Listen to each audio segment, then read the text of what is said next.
ito ay rated SPG. Striktong patnubay at gabay ng magulang ang kailangan. Maaaring may masiselang tema, lengguwahe, karahasan, sexual, horror o droga na hindi angkop sa mga bata. Dahil nga sa pagtuloy na pagbabalik nga ng alaala nga nito ni Doc Tanyag ay napansin niya nga ang kanyang cellphone na wala ngang laman na kung anong files man or video man sa cellphone niya.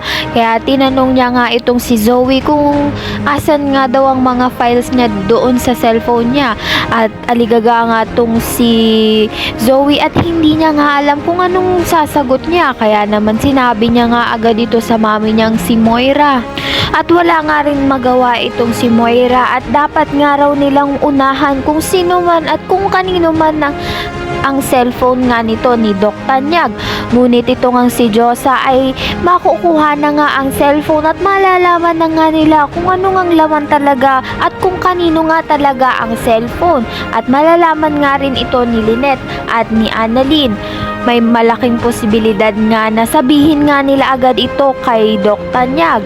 Ayan, napakakaabangan natin dito nga lang sa Abot Kamay na Pangarap.